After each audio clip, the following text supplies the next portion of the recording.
उधम सिंह नगर के दिनेशपुर में 5 साल पहले अक्षरधाम कॉलोनी मूलभूत सुविधाओं का अभाव है। लिहाजा कॉलोनी में रहने वाले लोग परेशान हैं और लगातार गुहार लगा रहे हैं, लेकिन आरोप है कि कोई सुनने को तैयार नहीं। नमस्कार, आप देख रहे हैं कब बदलेगी तस्वीर और मैं हूं आपके साथ निशी भाटिया। उधम सिंह नगर के दिनेशपुर स्थित अक्षरधाम कॉलोनी के लोग इन दिनों मूलभूत सुविधाओं की कमी से परेशान हैं। कॉलोनी वासियों का आरोप है कि करीब 5 साल पहले जब कॉलोनी बसाई गई थी तब पक्की सड़क, नाली, सीवर और जल निकासी जैसी सुविधाओं के दावे किए गए थे, लेकिन आज भी कई व्यवस्थाएं अधूरी पड़ी हैं। बरसात में जलभराव, सड़कों की बदहाली और झाड़ियों के बीच जहरीले सांपों का खतरा लोगों की परेशानियां बढ़ा रहा है। लोगों का कहना है कि कई बार शिकायत के बावजूद समस्या का स्थायी समाधान नहीं हुआ। आखिर मौके पर क्या है जमीनी हकीकत और किन सुविधाओं का आज भी इंतजार किया जा रहा है? तो अक्षरधाम कॉलोनी में मूलभूत सुविधाओं की कमी लगातार बनी हुई है और इसी बीच अक्षरधाम कॉलोनी वासियों के कुछ सवाल हैं। आखिरकार वो क्या सवाल है, इस ग्राफिक्स के जरिए देखने की कोशिश करते हैं। देखिए, जनता के सवाल है कि 5 साल बाद भी अक्षरधाम कॉलोनी में मूलभूत सुविधाएं क्यों नहीं पहुंची हैं। एक बड़ा सवाल ये निकल कर आता है। दूसरा बड़ा सवाल ये भी है कि आखिरकार बारिश में जल भराव की समस्या का स्थायी समाधान क्यों नहीं हुआ। तीसरा बड़ा सवाल आखिरकार क्या है वो भी हम जानेंगे, क्योंकि देखिए एक के बाद एक सवाल लगातार बने हुए हैं। कॉलोनी वासियों की बार बार शिकायत मिल रही है, इसके बावजूद आखिरकार कार्रवाई क्यों नहीं हो रही है। तो यानी कि जब जनता को जो वादे किए गए वो पूरे क्यों नहीं हो रहे हैं। सड़क किनारे उनकी झाड़ियां, सांपों के खतरे से लोगों को कब तक ये राहत मिलेगी, एक सवाल ये भी बना हुआ है। इसी के साथ कॉलोनी विकसित करते समय किए गए वादों की जिम्मेदारी आखिर किसकी है। देखिए, जब कॉलोनी बनी थी तब उस वक्त जो वादे किए गए थे, कहा गया था कि वही सब सुविधाएं मिलेंगी, लेकिन उसके बाद भी आज तक संघर्ष करना पड़ रहा है। सुविधाओं का अभाव लगातार बना हुआ है। सबसे बड़ा सवाल यही है कि आखिरकार अक्षरधाम कॉलोनी वासियों को मूलभूत सुविधाओं की कमी क्यों है, जब वो तमाम वादे पहले से ही किए जा चुके हैं। 5 साल बाद भी कॉलोनी की बदहाली के लिए आखिर जिम्मेदार कौन है, तो ये अपने आप में सवाल बन चुके हैं। और आखिरकार इन सवालों के जरिए कॉलोनी वासी अब क्या कुछ अगला कदम उठाने वाले हैं, इस पर बातचीत करेंगे। अजय कुमार हमारे संवाददाता इस रिपोर्ट के साथ हमारे साथ जुड़ रहे हैं। अजय, आखिरकार अक्षरधाम कॉलोनी में मूलभूत सुविधाओं की कमी देखने को मिल रही है। लोग बहुत सारे सवाल पूछना चाहते हैं, जानना चाहते हैं, तो आखिरकार इनका जवाब कहाँ मिलेगा? जी बिल्कुल, देखिए मैं आपको बताना चाहूंगा जिस तरह के हालात वर्तमान समय में नजर आ रहे हैं दिनेशपुर में अक्षरधाम ये कॉलोनी है और इसमें जो है शुरुआती तौर पे जब स्थानीय लोग आए थे यहाँ पर वो प्लॉट खरीदने, तो उनको बड़े बड़े वादे दिखाए गए थे कि रजिस्ट्री प्लॉट मिलेगा, 143 की सुविधा मिलेगी और 25 फीट चौड़ी जो है सड़कें मिलेंगी, पक्की नालियां, बिजली, गेट बंद कॉलोनी होगी। लेकिन अभी वर्तमान समय में स्थिति ऐसी है कि लगभग 5 साल से अधिक का समय हो गया है इस कॉलोनी को बने, लेकिन अब तक कोई मूलभूत समस्या यहाँ पे ना तो सड़कें बनी है, ना गेट बंद कॉलोनी हुई है और तमाम तरह की परेशानी कॉलोनी वालों को यहाँ पे उठानी पड़ रही है। और मेन बात देखिए, बरसात का समय अभी यहाँ पर है और यहाँ पे जो है इस कॉलोनी में पूरा पानी भर जाता है, घुटनों तक यहाँ पानी जमा रहता है और कहीं ना कहीं जो यहाँ के लोग हैं इनको काफी दिक्कतों का सामना करना पड़ता है। जिस चीज को लेकर के जो है इन्होंने प्रशासन के जो आलाधिकारियों को भी शिकायत की है, मुख्यमंत्री हेल्पलाइन में इन्होंने शिकायत की है, डीएम के यहाँ लिखित में इन्होंने शिकायत की है, लेकिन स्थिति जस की तस बनी हुई है अभी। तो आज आखिरकार जब प्लॉट कटिंग हो रही थी और ये लोग किस कॉलोनी में अपना घर खरीद रहे थे, तो इनसे क्या क्या वादे किए गए थे? जी बिल्कुल, आपको बता दें कि बड़े बड़े वादे यहाँ पे किए गए थे। पहले इनको ये कहा गया था कि आपकी ये जो कॉलोनी बनेगी इसमें गेट बंद होगा और क्या कहते हैं बिजली की सुविधा प्रॉपर होगी, पक्की नालियां बनाई जाएंगी और 25 फीट की जो सड़कें, चौड़ी सड़कें बनाई जाएंगी और रजिस्ट्री प्लॉट 143, तमाम तरह की ये वादे जो है कॉलोनाइजरों के द्वारा किया गया था स्थानीय लोगों को। लेकिन वर्तमान समय में ये सब वादे खोखले साबित होते हुए नजर आ रहे हैं। जी, किन की ओर से ये वादे किए गए थे अजय? आपको बता दें कि 2 व्यक्ति हैं, इनमें एक पहले जो हरिदास मंडल हैं और दूसरे एक सुखदेव हालदार जिनका नाम ये बता रहे हैं। ये 2 लोगों के द्वारा ये कॉलोनी काटी गई थी, अक्षरधाम नाम से ये कॉलोनी थी और जिसको लेकर के इन्होंने वादे किए थे, कई पैम्पलेट जारी किए थे और जो कि दिखाई दे रहा है और पैम्पलेट में भी साफ तौर पे लिखा भी हुआ है कि इसमें जो है ये सुविधा दी जाएगी। लेकिन अभी 5 साल से अधिक का समय हो गया है, लेकिन इनके द्वारा अभी तक कोई कार्य नहीं किया गया। आपको बता दें कि यहाँ के लोग जब इनके पास जाते हैं कहीं ना कहीं वो निराश होकर के आते हैं। इनके द्वारा बस आश्वासन दिया जाता है कि आज नहीं तो कल जो है काम को पूरा करवा दिया जाएगा लगभग, लेकिन 5 साल से अधिक का समय यहाँ पर हो गया है, लेकिन अभी तक इनको सुविधा का लाभ नहीं मिल पा रहा है। जी ठीक है अजय, देखिए यहाँ पर जिन लोगों के नाम लिए गए आखिरकार उनसे भी सवाल का जवाब पूछा जाएगा कि आखिरकार ये मूलभूत सुविधाएं क्यों नहीं उन तक पहुंच पा रही हैं जिनके वादे पहले से किए जा चुके हैं, और आखिरकार इस बीच क्या कुछ चुनौतियां निकलकर सामने आ रही हैं उन पर भी जवाब लिया जाएगा। आप हमारे साथ बने रहिएगा अजय। हमारे साथ यहाँ पर और भी लोग जुड़ेंगे, स्थानीय हिमाद्री विश्वास हैं, वो भी इस वक्त हमारे साथ जुड़ रही हैं। हिमाद्री जी, जानना चाहूंगी कि आखिरकार क्या दिक्कतें आ रही हैं, क्या वादे किए गए और कौन से वो वादे हैं जो अधूरे हैं? जी एक्चुअली गुड इवनिंग मैम। जी। मैं अक्षरधाम कॉलोनी में छोटा सा कॉलोनी जो बसी हुई है, मैं वहीं से बोल रहा हूँ। जी बोलिए। ये जो समस्या है ये सब हमारे साथ है। समस्या ये है कि हमारे जो लोग हैं और हमारे आसपास के जितने सारे लोग हैं सभी समस्या में गुजर रहे हैं। समस्या ये है कि रास्ता नहीं है। 5 साल से हम लोग ऐसे मिट्टी में चल रहा है। पानी इतने ज्यादा भर जाता है कि बिल्कुल हम घर से बाहर ही नहीं निकल पाते। घर में सांप वगैरह वगैरह जो है जानवर है घुस जाते हैं। अभी जो हाल ही में बारिश हुआ है 2-3 लोगों के घर में सांप घुसे हैं। सब हम लोग जाके जैसे जैसे करके निकाले हैं। और हमने जो इनसे हमने जमीन खरीदी थी। 2 पार्टनर है, एक हरिदास मंडल है और दूसरा है सुखदेव मंडल सुखदेव हलदर हैं जो अभी जिला पंचायत के सदस्य हैं, उनके पति हैं। ठीक है, इनसे जब हम मिलने जाते हैं कि भैया इतने साल हो गए, हमारे रास्ता का कम से कम व्यवस्था कर दीजिए। सब कुछ मतलब सारे रास्ता अगर नहीं कर पा रहे, जहाँ जहाँ कॉलोनी बसी हुई है उनका तो कम से कम बना दिया जाए। तो बोलते हैं कि हम बना देंगे करके ऐसे ऐसे करके 5 साल गुजर चुके हैं। अब ये कि बहुत ज्यादा समस्या मतलब आगे बढ़ गया है। मतलब रास्ता जितने हिमाद्री जी, कितने समय पहले ये कॉलोनी बसाई गई थी? ये कम से 5 साल हो गया ये। अच्छा, तो 5 साल आप लोगों को हो गए हैं रहते हुए, लेकिन कोई सुविधा अभी तक आपको नहीं मिली है? कुछ भी नहीं मिली मैम, कुछ भी नहीं मिली। आप जिन लोगों का नाम ले रहे हैं, क्या उन लोगों से बातचीत की गई? उनसे पूछा गया कि आखिरकार क्यों नहीं हो पा रहा है समाधान? वो लोग बोल रहे कि आप लोग उल्टे बात करते हैं, है ना। मतलब डराया धमकाया जाता है, उल्टे बात करते हैं। बोलते कि जिसमें आप लोगों ने खरीदे थे, आप लोगों ने रास्ता नाली ये सब नहीं देखे क्या? तो अभी इस समय रास्ता नाली की क्या जरूरत है, हम बना के नहीं देंगे। अगर नहीं रह पा रहे हैं तो आपका घर मकान बेच दीजिए, हम खरीद लेंगे। इस तरह से बदजुबानी से बात करते हैं। लेकिन हिमाद्री, जब आपने प्लॉट कटिंग ली और आखिरकार अपने घर बनाने के बारे में सोचा, तो जो नक्शा पास किया गया और जो तमाम नियम कायदे कानून होनी चाहिए, नालियों का व्यवस्थीकरण, तमाम जल निकासी को लेकर, क्या वो सारी चीजें ऑलरेडी मेंशन थी?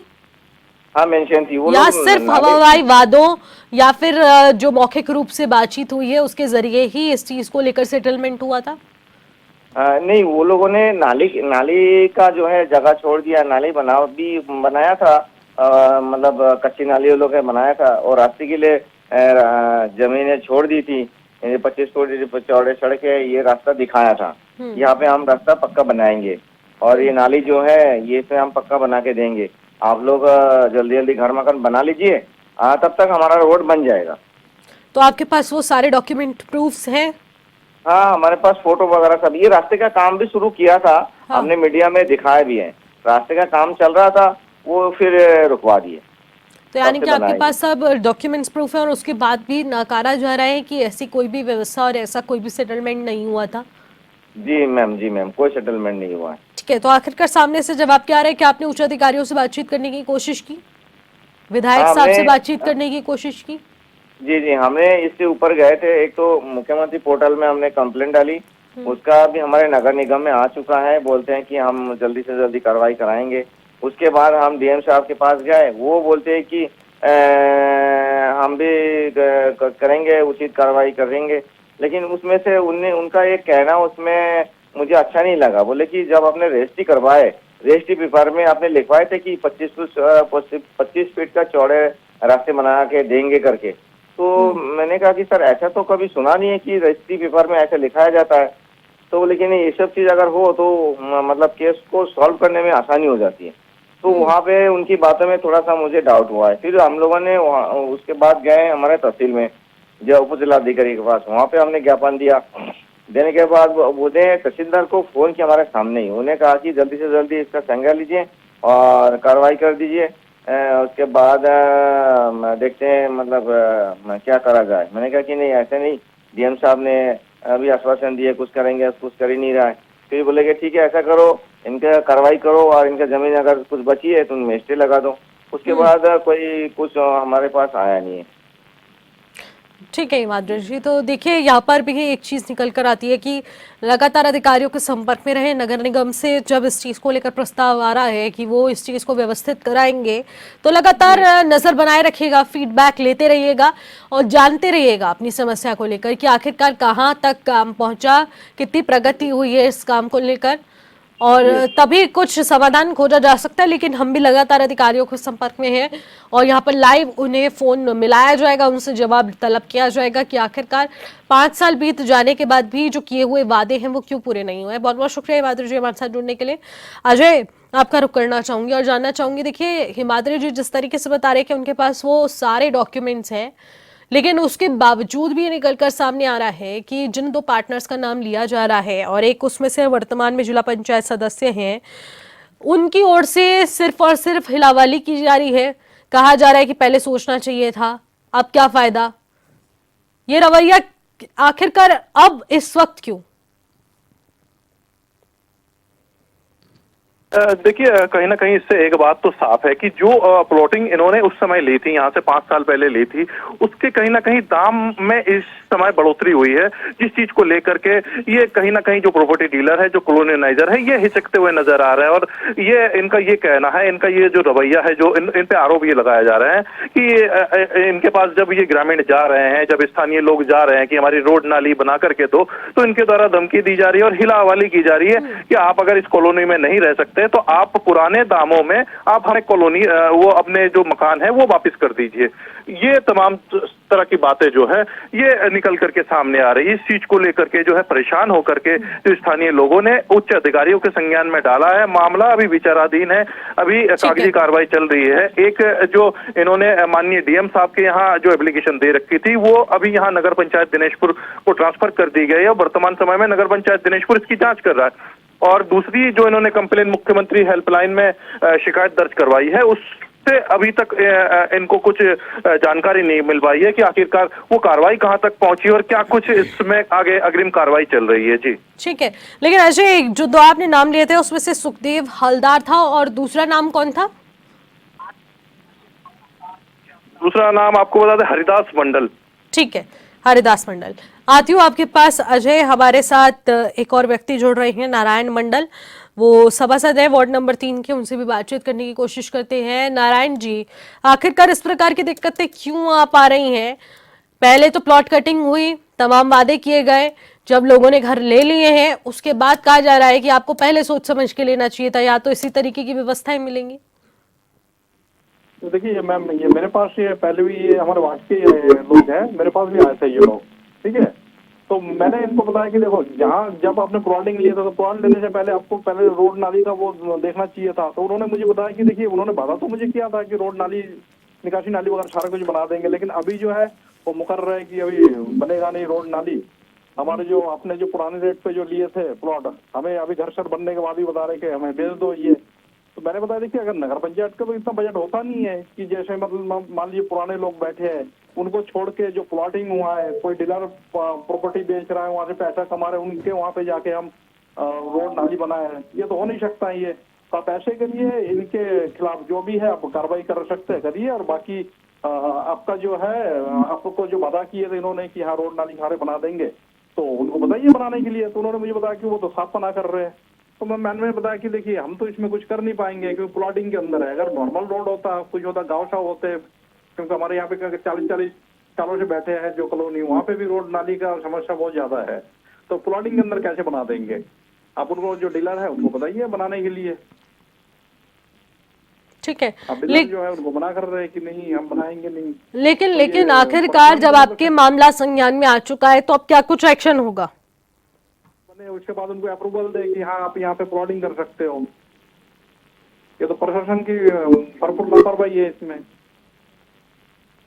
ठीक है, ठीक है नारायण जी, बहुत बहुत शुक्रिया हमारे साथ जुड़ने के लिए। किशोर हालदार जुड़ रहे हैं, प्रदेश उपाध्यक्ष है कांग्रेस आईटी विभाग के, उनसे बातचीत करने की कोशिश करते हैं। किशोर जी, ये जो पूरा प्रकरण है जब संज्ञान में आया तो आखिरकार इस पूरे प्रकरण को किस नजर से देख रहे हैं आप? देखिए, जब से हमारे उधम सिंह नगर में सिटकुल नानादत्त तिवारी जी ने स्थापित किया है 2003-4 में, तब से ही इस क्षेत्र जो बिल्कुल फर्टाइल लैंड था, क्योंकि उत्तराखंड का जो तराई है हमारा, यही सबसे ज्यादा पूरे राज्य को धान, चावल, अनाज उत्पन्न करता है। लेकिन जैसे ही सिटकुल स्थापित हुआ तो आसपास के जमीन के रेट ऐसे बढ़े कि आम लोगों के पहुंच से बहुत दूर हो गया। लोगों को लगता है कि खेती से करने से ज्यादा जमीन को बेच के जो पैसा आएगा वो ज्यादा मुनाफेदार है। उसके बाद लोगों ने, कॉलोनाइजरों ने धड़ल्ले से प्रॉपर्टी काटी बिना नियम को ताक पे रखकर। जिन क्षेत्र पे नीचा था, जल भराव सा होता था, वो भी नहीं देखा, बस उनको पैसा कमाने से मतलब था। और बड़े बड़े पूंजीपति लोगों ने अपना ध्यान इस काम में लगा दिया। और जो लोग पहाड़ में नौकरी करते हैं या जो लोग रिटायर हैं, उनको लगता है कि प्लेन में हम लोगों को जमीन लेनी चाहिए, तो लोगों ने भी खूब लिया। लेकिन जो नियम है वो नियम को ताक पे रख कर लिया। और जो कॉलोनाइजर हैं उन्होंने प्लॉट देने से पहले बड़े लुभावने वादे किए होंगे कि हम कॉलोनी में मंदिर भी देंगे, पार्क भी देंगे, 40-40 फीट चौड़ी सड़क भी देंगे, नालियां देंगे। लेकिन उन एक वादों को तब तक उनका ये आश्वासन रहता है जब तक दो उनका नाम प्लॉट नहीं निकलकर जाता। सामने आ रहे हैं, एक तो सुखदेव हालदार, दूसरा हरिदास मंडल। आखिरकार ये लोग हैं कौन? देखिए, अभी तो एक तो वर्तमान में जिला पंचायत के सदस्य बताए जा रहे हैं, दूसरा व्यक्ति कौन है ये हरिदास? देखिए, जो भी व्यक्ति कॉलोनाइजिंग का काम कर रहा है, उनका उद्देश्य सिर्फ यही होता है पैसे कमाना। उनको के सुविधाओं से कोई मतलब नहीं है। सिर्फ ये दो व्यक्ति की बात नहीं कर रहा हूँ, इस समय में हर एक कॉलोनाइजर लोगों को ठगने का काम कर रहे हैं। और मैं उनसे पूछना चाहूंगा कि आप, जो भी व्यक्ति कॉलोनी ले रहा है या प्लॉट ले रहा है, उसको पहले इन सब चीजों को सुविधा पहले मुहैया कराए, उसके बाद जाकर प्लॉट, चाहे बिजली की समस्या हो, नाले की सुविधा हो, सड़क हो या सीवरेज सिस्टम। आने वाले समय में जिस तरीके की समस्या आ रही है, सीवरेज सिस्टम बहुत जल्दी उत्तराखंड में लागू होना चाहिए। इसके लिए प्राधिकरण को भी सोचना चाहिए। लेकिन प्राधिकरण सिर्फ पैसे कमाने का एक अड्डा बन गया है। कॉलोनाइजरों का से पैसा लेते हैं, कॉलोनी पास करा देते हैं, उसके बाद जो नक्शा है उसको पास कराने के लिए पैसा लेते हैं। तो ये तो पूरी तरीके से एक शोषण का केंद्र बन गया। और बीजेपी सरकार में हर एक व्यक्ति, चाहे वो प्लॉट बेचने वाला हो, चाहे प्लॉट खरीदने वाला हो, हर कोई ठगा सा महसूस कर रहा है। तो कोई भी कॉलोनाइजर हो, ऐसे लोगों पर कार्रवाई होनी चाहिए। बिल्कुल, ये मामला नगर पंचायत के संज्ञान में आ चुका है। अब देखने वाली बात रहेगी कि इस पर क्या कुछ आगे कार्रवाई होगी। लेकिन किशोर जी, आपके स्तर पर भी आखिरकार कुछ प्रयास हो सके और इनको इंसाफ मिल सके, तो लगातार प्रयास करते रहेगा। बहुत बहुत शुक्रिया किशोर जी हमारे साथ जुड़ने के लिए, बातचीत करने के लिए। तो अजय, अब आखिरकार क्या लगता है कि कुछ विकास हो पाएगा? क्योंकि कहा जा रहा है कि नगर पंचायत के पास मामला विचाराधीन है। क्या लगता है, तस्वीर बदलेगी? देखिए, वर्तमान समय में जो है कि जांच जो है नगर पंचायत के पास आई हुई है। अब इस चीज को लेकर के हमने वार्ता भी की है। नगर पंचायत के जो अध्यक्ष हैं, जो ईओ हैं, उनसे भी वार्ता की है। लेकिन उन्होंने भी साफ किया है कि हम जांच के बाद ही स्पष्ट रूप से बता पाएंगे कि क्या पूरा प्रकरण है और क्या है। उन्होंने ये भी कहा है कि जो इसमें दोषी होंगे उनके खिलाफ जो है वैधानिक कार्रवाई भी की जाएगी। वहीं दूसरी तरफ जो है, देखिए, उत्तराखंड के मुख्यमंत्री बड़े बड़े वादे कर रहे हैं और उसी वादे को देखते हुए जो है अभी इन्होंने, जो गरीब लोग हैं, इन्होंने कंप्लेन भी दर्ज करा रखी है। अब इनको भी पूर्ण विश्वास है कि जो सीएम साहब है, जो मुख्यमंत्री साहब हैं, वो भी जल्द से जल्द इनकी समस्या को सुनेंगे और निश्चित ही कोई ना कोई इनके हक में फैसला लेंगे। जी बिल्कुल, जल्द ही कोई समाधान खोजा जाए तो ही बेहतर हो पाएगा, क्योंकि जगह जगह पर कंप्लेंट्स फाइल हो चुकी हैं। अजय लगातार नजर बनाए रखेगा इस खबर पर और अपडेट अब तक पहुंचाते रहेगा। आपको भी अपडेट से जल्द वाकिफ कराएंगे। फिलहाल मुझे दीजिएगा इजाजत। नमस्कार।